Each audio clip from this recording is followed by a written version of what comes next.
too much for that. It's great to actually make a living at what you love. Making a living. We are in a tough economy. I'm not going to sugarcoat it. Anybody in here want to make their dreams a reality? You got to do the soul search first. You got to get clear on who you are and what you want first. Then it's a lot easier to find that needle in the haystack that's your ideal career. If you do nothing, nothing will change. You want to hear that one again? If you feel your dream is unrealistic, stop, because it's not. When the found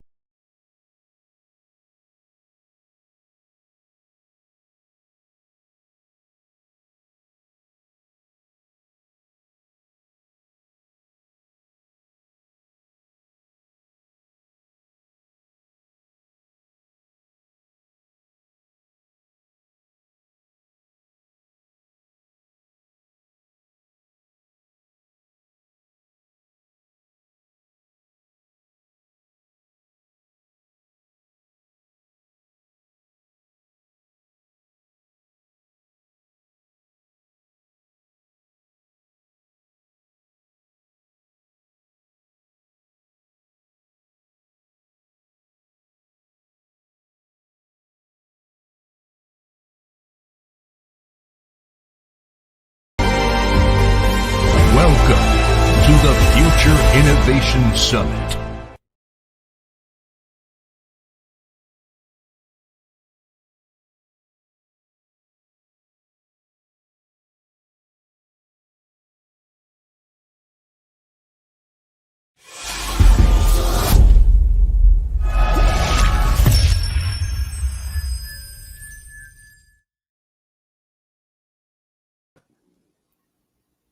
Good morning, good evening. If it's Friday, you know it is the CEO series where we bring together thought leaders, global expert entrepreneurs, and today, all packaged in one, as well as a global career expert, is Maggie Mistal.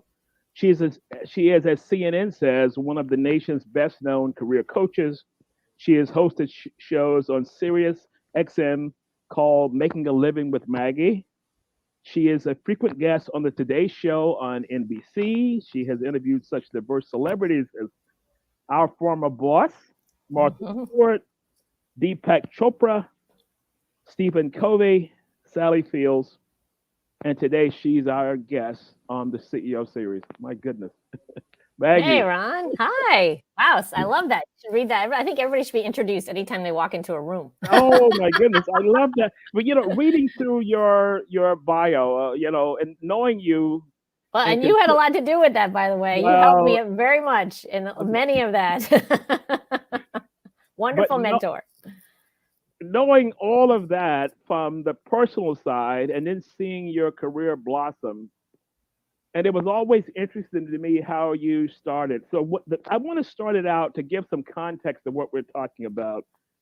You were licensed as a CPA. You transitioned to management consulting, to training director at Martha Stewart Living, and now recognized as one of the top career consultants across the globe. That's not easy. Walk us through that journey. Well, I'll tell you, it's been an adventure and one that I have learned a lot along the way about careers, which is fun to turn around and help people so they don't have to make the same mistakes. But ultimately, the only thing I knew growing up, Ron, was that I wanted to be in business. I grew up around a bunch of entrepreneurs in my family, and that's all I knew. And accounting seemed like a good thing to learn if you wanted to be in business, but it turns out being a CPA was not quite the right fit. And I can't even do my own taxes. It was like, what am I doing? But I mean, you kind of check all the boxes sometimes because you just, don't know what else to do. And again, it was well-intentioned, and I went to a great university in Villanova, et cetera. So I don't blame anybody for anything other than, basically for me, it's opened up my eyes that, wow, it's not just about a paycheck. It's also about loving what you do. Yeah. And that's what happened to me around 27. I realized, hey, I need to make a shift here. And actually, to be honest, Arthur Andersen and Enron, Arthur Andersen was my employer. Right. Arthur Andersen was going under with Enron. That Enron debacle was basically a wake-up call for me and a lot of my colleagues to say, wow, we're going to have to do something else here. What are we going to do? And that's when I became a career coach. And to be honest, I didn't even know I wanted to be a career coach. I knew I wanted life purpose. And I went to the Life Purpose Institute and I was like, help me. And they said, well, we train coaches. And I'm like, okay, I guess I'll become a coach. Again, I did not, you don't always know what you're getting yourself into, but you give yourself the opportunity, right? Take a risk, take a chance. And then welcome in Martha Stewart, our employer, and you into my life, because I did not want to do the management consulting anymore. I couldn't do that to start a business. But guess what? Martha Stewart, as you know, loves entrepreneurship, and she encourages it in her employees. It was a wonderful place for me to be to start my practice. And then I meet you, who says, Maggie, how can I encourage you here? How can you coach in the company? And it was so amazing to be able to expand my work, from management training and development, which is what I was hired to do, into career development. That's what led to the radio show and, the Martha Stewart Living channel, because I'd become known as a career coach in the company, thanks to a great boss and mentor in you, who encouraged and supported me. And that's what's also so critical. You need to have people along the way that really help you out, and stay in touch with those folks like we are today. Yeah, stay in touch, because even since that time, normally when I'm home over the holidays, we always have our yearly call. It's kind of disrupted because of COVID, but that's why I'm so glad to, have you here. One of the things you told me, as we used to always sit in this section of the office, and we would strategize and talk about the future and talk about things we were going to do. And when I was thinking of this conversation today, I said, wow, everything pretty much worked out the way we were talking about it. Isn't that amazing? Visioning works, Ron. Visioning works. So one of the things you mentioned that always intrigued me, you said, family of entrepreneurs, and you did this. I chose to be a CPA because of this. And a friend of mine was a lawyer, had gone to law school because everyone in the family were lawyers. Mm-hmm. And once she got into that role, she says, I can't do this the rest of my life. Mm-hmm. And she was able to transition that point. So I want to use that as a segue into Soul Search. Sure.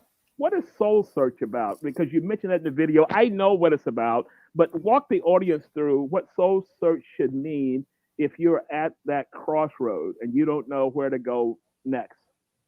Sure, absolutely. Well, what I learned in my own transition is that we're multifaceted, right? And so when I help people soul search, what I mean by soul search is looking at 9 different areas.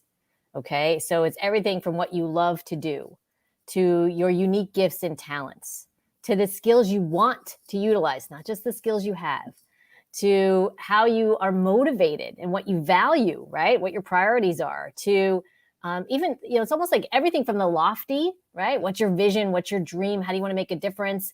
Down to the really practical, right? How much do you want to make? Where do you want to live? What kind of environment do you thrive in? What kind of people do you thrive around? So it's really this multifaceted way of looking at one's career that's not one-dimensional, because we're not one-dimensional, right? I found, Ron, in since you and I work together and have envisioned and lived these dreams, what I found is that each one of us has a unique core genius. And that core genius includes our skills, abilities, talents, right? All the things that make us who we are, but also our life experiences. So the fact that I went through the CPA experience, the fact that your friend went through the law degree and that experience, that's part of our core genius too. Today, being a CPA gives me credibility and gives me understanding, right? I am running my own business. I have a bookkeeper, but I know what my own balance sheet means, right? And profit and loss, so it does help. There's no bad experience, really. Yeah. You got the terms down, so you know the P&L. That's right. Nobody can pull one over on me, Ron.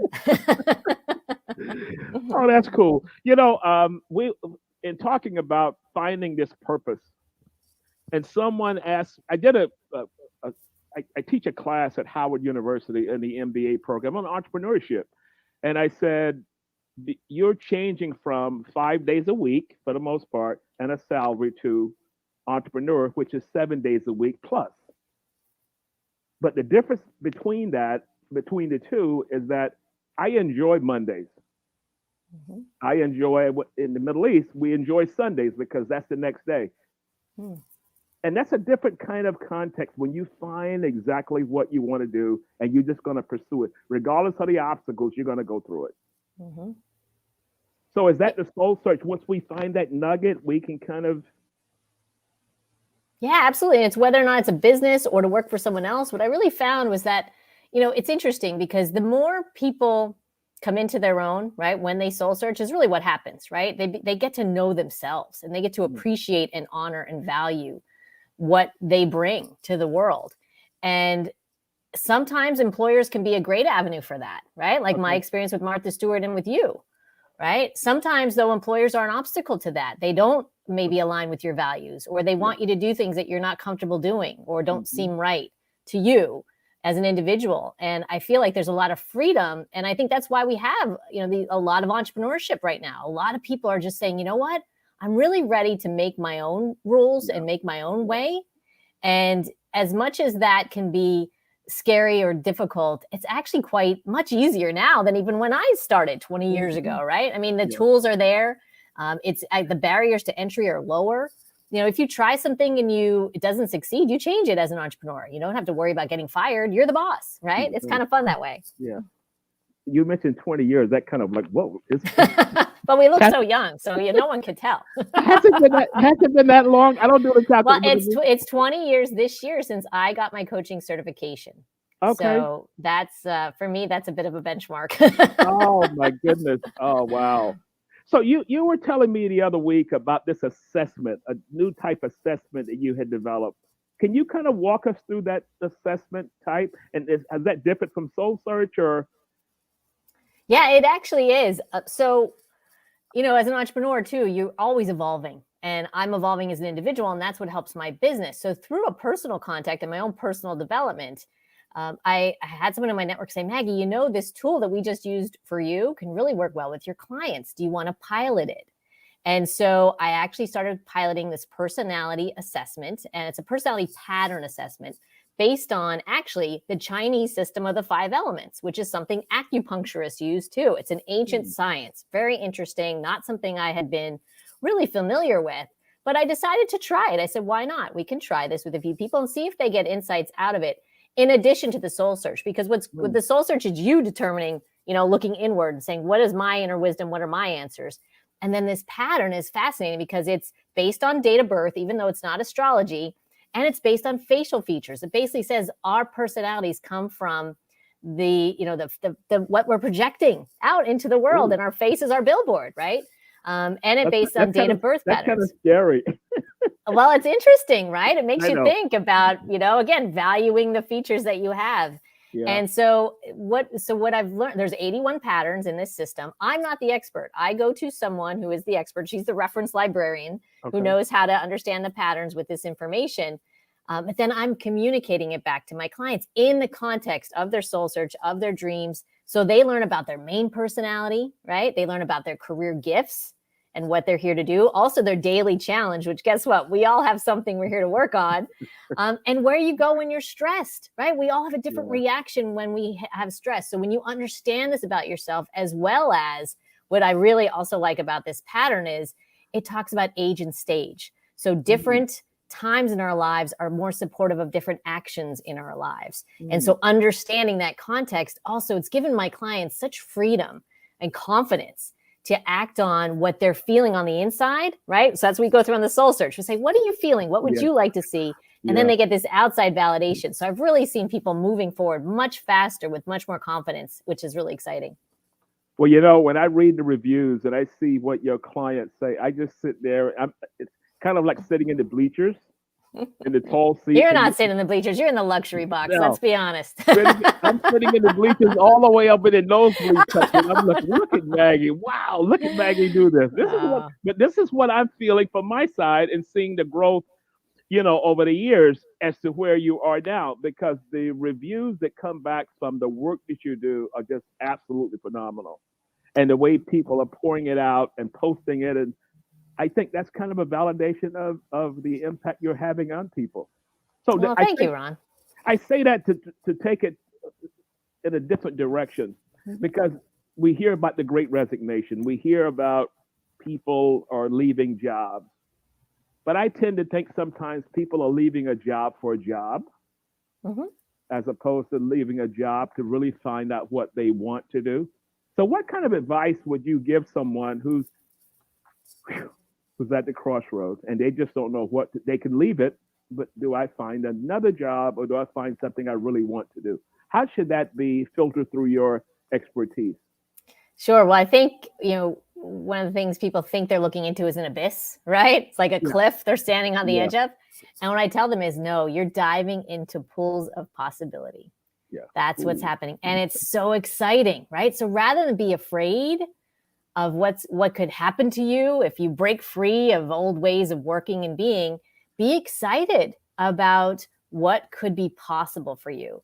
Because, and I liken it to, I love to use metaphors, and there was a show when I was a kid where it was in space and they would get launched out of a tube, right? It's like they're in their little spaceship and then you see the tube and they get launched out and then they're floating amongst the stars, right?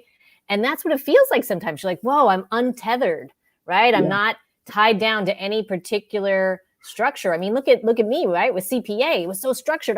Part of me loved that. Part of me loved, tell me the steps and I'll just achieve them. Yeah. But when you let go of that and you leave a job or you leave a way of an industry or a career path, you kind of feel like you're out there floating. What I tell people is, listen, you are already tethered to your purpose, but it's a beautiful chain, right? It's not a chain around your ankle, right?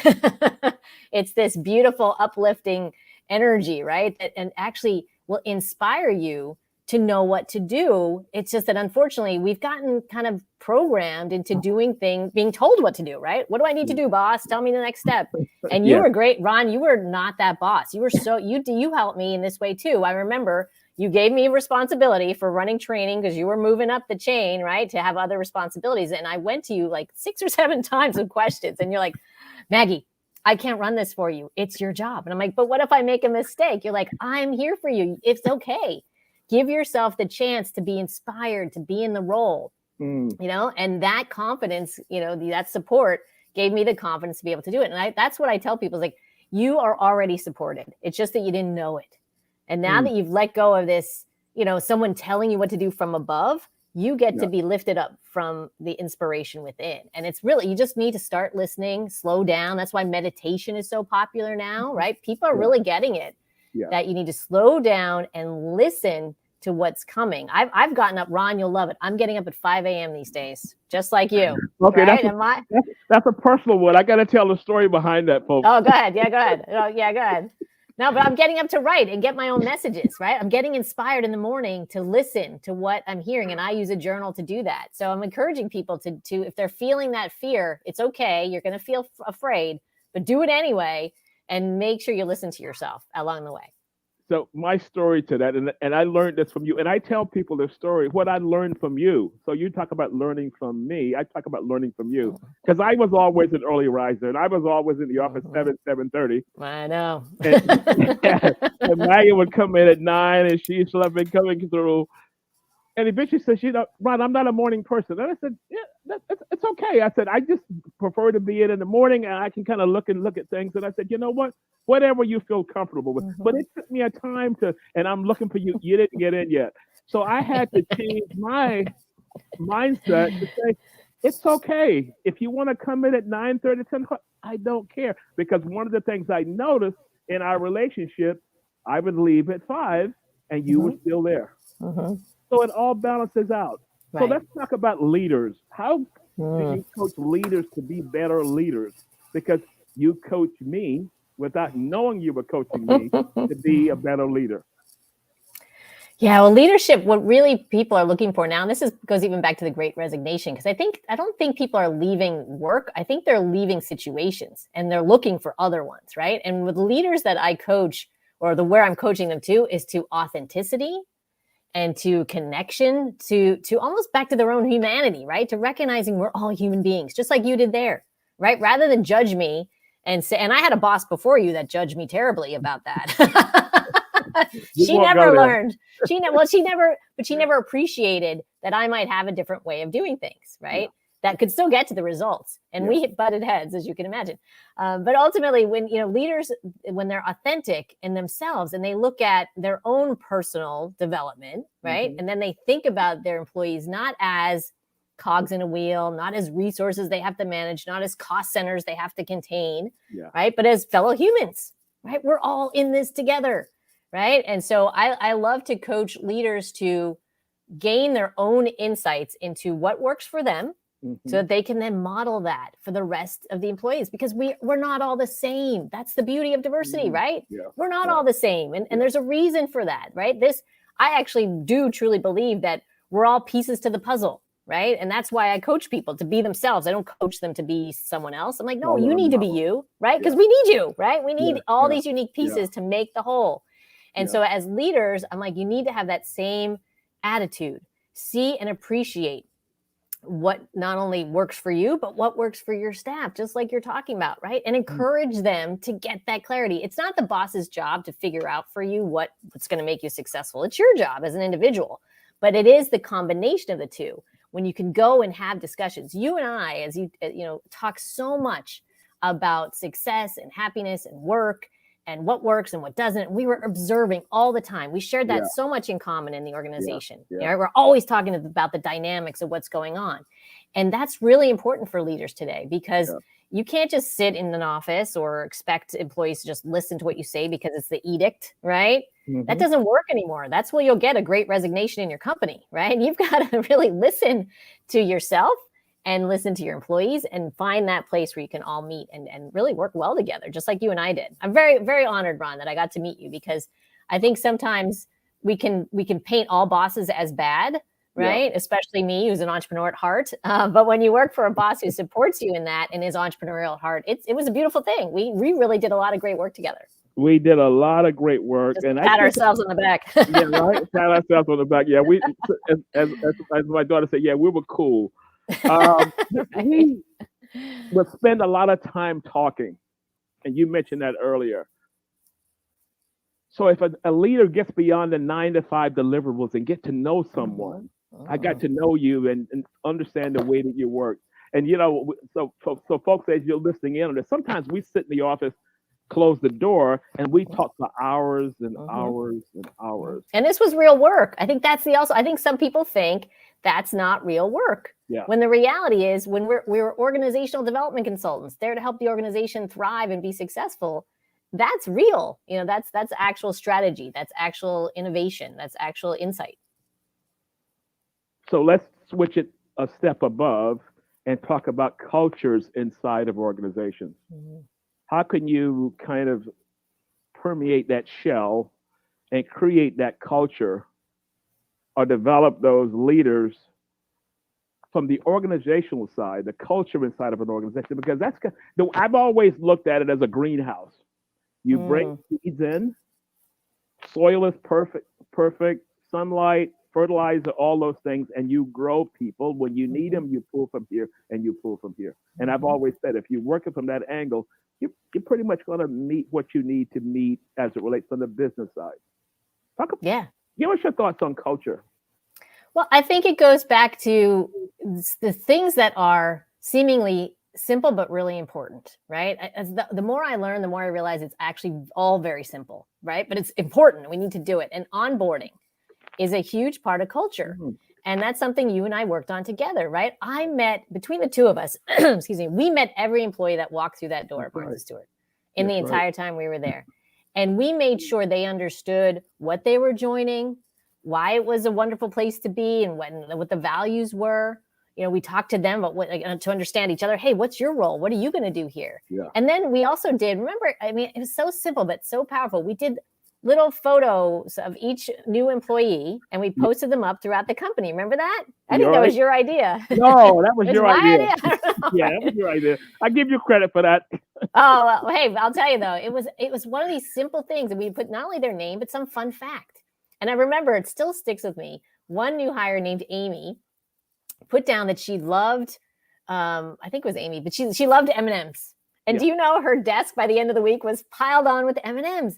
And that's culture. Yes. That's culture, right? Yeah. So I think it's the connection, and fostering that connection early on is what really leads to the kind of culture that you can feel proud of. Because, I'm just so grateful for how many wonderful people I got to meet, because that company is so creative and such amazing talent, and unless we had that kind of onboarding situation, we wouldn't be able to celebrate and understand each other that way. But here we were able to, and I feel it created great bonds between all the employees, including, not only just ourselves. It was the most amazing place. And, Martha was in Dubai back in November, I think it was. And she and I went to dinner and had a long conversation about how good it was back during that time, and how everyone was connected and whatnot. And it was just an amazing conversation. And people were sitting around the table just like, wow, you guys worked in a place like that. And well, Ron, you were part of that because you even taught me, we sometimes brush off those relationships, right? It's like you said, we're too busy getting the deliverables done, right? And you're like, Maggie, stop and talk to that person. Get to know them because, that'll build the relationship. And when you have a better relationship with somebody, you're able to accomplish more faster. Eventually, like she's like, don't worry, the work will take care of itself. Get to know people. Yeah. And you are able to slow down and be in the moment with folks and actually really appreciate them and remember details. Like it's genuine. Yeah. And I think that's something else leaders need to do. If your own employees don't really recognize you as a leader because they've only seen your face on on a screen, right?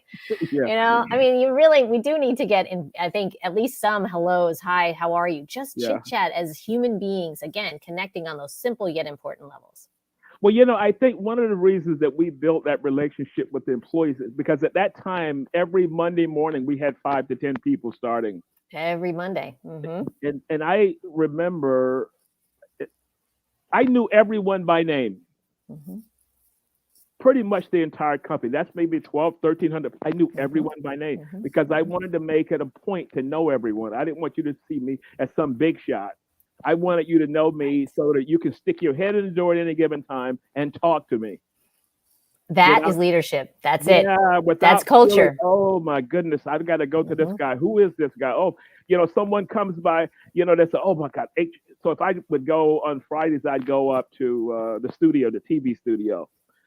Or I'd go over to Starrett when we had the 2 offices. I didn't want anybody to see me as I'm coming there to lay people off, as that's the brand of human resources. That kind of thing. I wanted you to see me as this, hey, Ron is here. I can get a chance to talk for a while about something or whatever it was. So from a leadership perspective, being human, is that kind of the new approach post-COVID? Empathy? Vulnerability, authenticity. Right? Being that place where people can be honest, because what you just described, and you coached me, and I like being that way too, right? I think it works for our personalities too. But we were able to be a place where employees, when they had challenges, managers, employees, executives could come and talk to us and be real and honest. And that is what leadership really needs to be effective, right? Because if you don't really know what's going on, how are you supposed to solve it or change it or adjust it or make it better? So you and I became this place where it didn't matter what the issue was. People could come to us safely and honestly, and then we could actually help them. And I think that's, it enabled us to do different programs that were more in line with what the employees really needed. It helped us support the executives because sometimes we're at a loss. And I'll be honest with you, I coach executives, as you mentioned, and I just had someone, recently talk to me about how they had no one else they could talk to about how they actually felt about their job. Because it would be viewed a certain way. So it really is kind of lonely at the top. And it's important that we recognize, again, I think it's important for employees to recognize their leaders are human. Look at that one, right? They're not just the big, bad, awful CEO, right? They're actually a human being too. And maybe there's reasons why they're doing what they're doing. And maybe we need to understand each other more. And, I love Stephen Covey, as you mentioned. I interviewed him on the SiriusXM show, and he's the 7 Habits of Highly Effective People. And one of his tenets is seek first to understand, right? So we don't need to jump to more conclusions about each other. We've done enough of that, right? Like we're good. What we want to do. And I we all have reasons why we do that. It's like, slow down, relax, get to know that individual and try to understand, live a day in their shoes, try to see why they might be doing what they're doing, because maybe it's a cry for help. Maybe they're struggling. Maybe they're drowning. Maybe they're suffering from imposter syndrome, right? These things, these fears and challenges happen at all levels. It's not just, the new manager. I mean, you're like nailing it. Imposter syndrome, all these things. Oh my goodness, this could go on for hours and hours. So someone like it used to, right? Like it used to, right? So someone told me at Sarah, they said, I would love to have your job. I said, what do you mean by that? They said, all I see you do is talking to people around. That's an ulterior motive to that. I'm building relationships. I'm managing relationships. That's what I'm doing. It's not just because I'm just right. I am talking to people, but I'm trying to understand, what are you struggling with? Maybe I can help. You want to lay it out? Lay it out to me. I'll be the receptacle and listen. Yes. And you would actually take action too. And I think that's the other part of authenticity that employees need to see from their leaders. Because if someone brings something to you as a leader in an honest way and say, you're on a safe place, people can go to you and talk to you about things. If you do nothing about that, right? Just like in my intro, if you do nothing, nothing's going to change. And that employee is you're going to lose credibility in that individual, in that leader. So that credibility has to act on what they're doing. Again, not to out the employee and make them look bad, but in a way that recognizes, oh, I understand what you're going through. Let me see if I can make some adjustments that make life easier for you. Okay, cool. Maggie, we're going to take a commercial break and we'll come right back. Do you have an all-star HR team? You may feel your team is already performing at a high level, but let's take a closer look. Would your company's top leaders and employees agree that your HR team are operating at a high level? Are team members able to influence top executives on difficult topics? Are team members' business and strategy focused on the challenges the organization is facing? Does the executive team trust your direct reports as advisors on human capital issues? If you can answer yes to these questions, you have built an outstanding team. If you feel there is room for improvement, Strategy Focused Group can create a custom development program to elevate the quality of your HR team. We use HCI certification programs as well as non-certified HRBP MBA masterclass to give your team a laser focus on the business and strategy. Please email us at info@strategyfocusedgroup.com.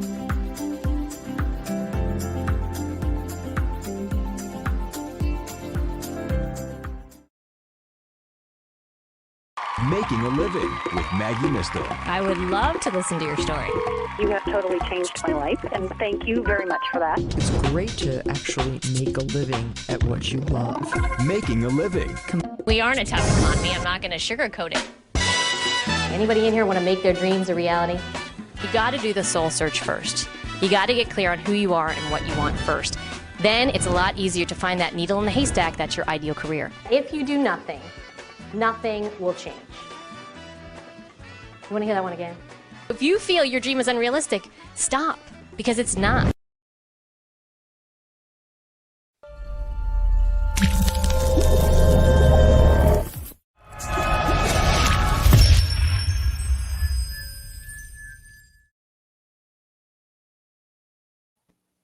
I can watch that video over and over again. I love that. I love that. I love putting that together. So we've talked about advice to the organization. We've talked about leaders.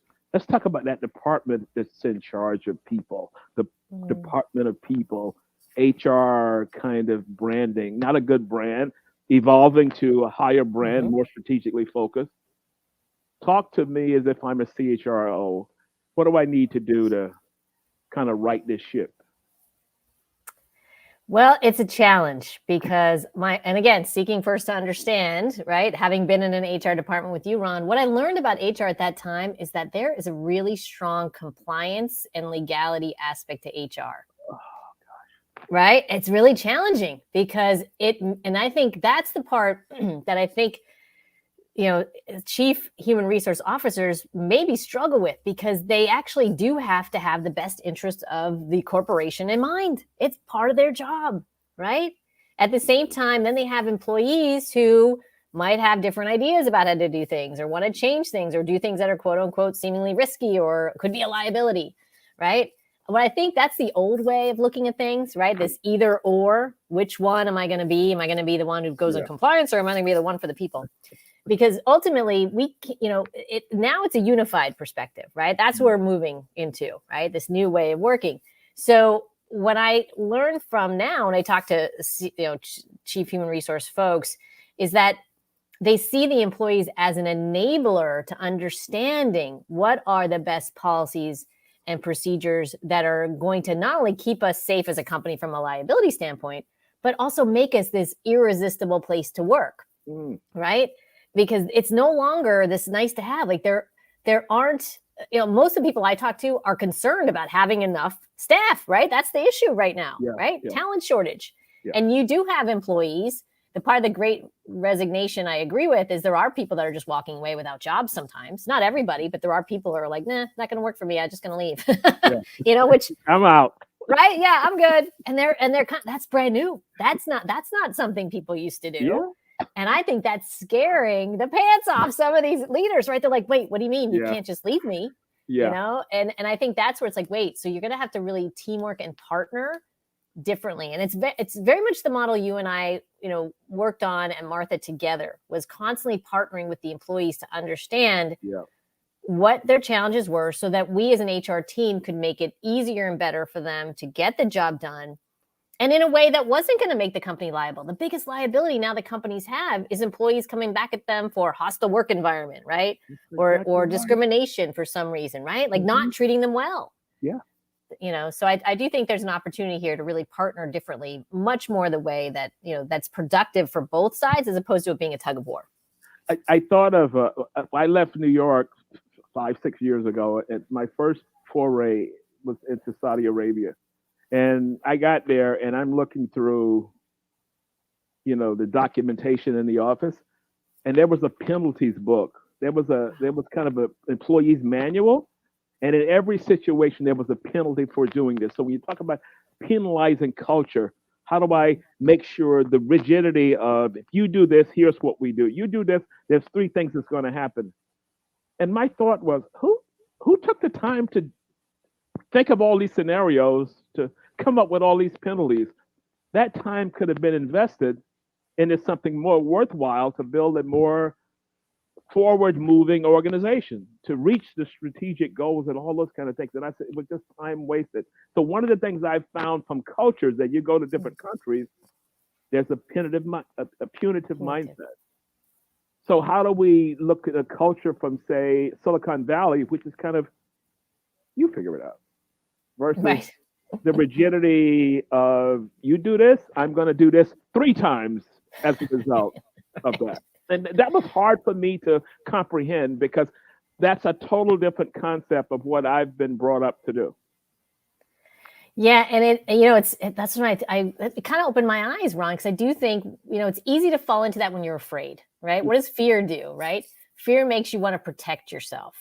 And those punitive measures are, the company saying, I got to protect myself from the employee, right? And that's the issue. If we're looking as if we have to protect ourselves from each other all the time, that's what leads to all these, rules or regulations or penalties, that actually bring everybody down. And, it came up recently with another client who basically hired a new person into a role. I was very excited because this was a great person for the job that, they basically promoted from within. So this person understood they were about to lead a group they had once been in. So they really understood it. It was great. And they had the support of everyone, right? It's a really good position or promotion.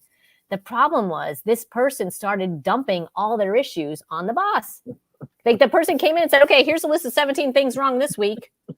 And the boss is like, okay, do you want me to solve these? No, I'm just here to dump all these issues out there. What? That's not going to help, right? If we keep dumping on each other all of our problems and, and sometimes blaming, right? The culture, blaming, like if we take that victim mindset and HR departments could take a victim mindset, right? Yeah. Individuals could take it. CEOs could take it. Big companies could take it. The culture could be a culture of that. To me, I'm always talking my clients out of that because when you're a victim, you're powerless. And there's nothing you can do other than sit there and wait to be saved. And that to me is the biggest waste of time there is because you've got a life to lead and you're more powerful. That quote about you being more powerful than you can believe and imagine is true. So I think this is about no matter where you are and starting there, starting with whatever situation you're in and changing your mindset, right? You and I talked so much about mindset. You gave me a great quote when I left the Martha job to be a full-time coach. Thank you very much. That said, you are today where your thoughts have brought you. You will be tomorrow where your thoughts take you. And I still have that, Ron. You gave that to me because it's true. So if you're finding yourself in a spot you're not happy about, no matter what your level, right? It's because your thoughts brought you there. And you got to change your thoughts. You change those, you'll start changing the outcome. But it's got to start up here. Yeah. I did a speech one night in Dubai at the London Business School for the MBA students. And I kind of centered my conversation around that. The gentleman said, do you have any slides? I said, nope. So what are you going to do? I said, I'm going to talk. And I'm going to tell a story. I don't do slides that well. Right. That's right. Like, just listen to me. So my conversation was about, you have to be viewed your brand as a solution provider. You can provide solution. Nobody wants someone to come manage this process. Strong words, manage. But if I say I created, I developed, it's a stronger word in talking through that. So as you finish this MBA program, what does your success profile look like? Can you tell a story around that? So the person that you were talking to, they were great at identifying all the problems, but the CEO of that managing person is saying, yeah, I've already overloaded. Right. Prioritize and give me solutions to that. The conversation will start at the solution stage that you bring forward. Not, what do I need to know 17 things? That's what this leader was telling me. This leader's like so beaten down by this, constant barrage of issues. And it doesn't lift anybody up when you talk only about the problems, right? And again, I'm not saying ignore them, right? I'm not saying that at all, or sugarcoat them, because we have to be clear. Like, we can't do that anymore, right? It's so transparent now. You can see everything, sometimes too much. But what I tell people is when you focus on expands, right? Just think of it that way. And so when you focus on the bad and all the issues, what do you see? You just see more bad and more issues. But when you start to focus on the good, that expands and you get more good. So when you and I work together at Martha, and I still use this example, and I've done this at other companies since, there was something we used. It was a department that was working well, but not great. And they had a leader, her name was Michelle, if you remember, who wanted to just have the best operating department she could. It's just what she wanted. She was just that kind of person. She's like, I just really know this isn't quite there. And I said, let's try something. Let's try this stay interview. Remember the stay interview process? Oh, yes. Yes, it's such a great concept. I'm getting flashbacks. Whoa. Right? I know. This is like a nostalgia show. And the stay interview says to the employee, right? And she gave this out to everybody in the department. It was like 15 people, right? And said, each person individually work on it. What are your top 3 priorities in your job? What's working well in your job that you want to maintain? What ideas do you have for improving the job? Is there something else I should know? And basically, she had everybody do this. She met with each one for 10 minutes. I remember that. I mean, what did that take? A couple of hours, right? Yeah. And she didn't make any promises that she would make changes. She just said, give me your feedback. I'll see what I could do. She met with everybody. She made some tweaks and changes based on what they said. And guess what? The department started humming like a well-oiled machine. Yes. And you know what Michelle said? I love this. And I, again, still remember. She said, when I focused on the work, there were problems. When I focused on the people, the work took care of itself. Oh my goodness. Oh, I got it. I'll send you a royalty check every time I use that.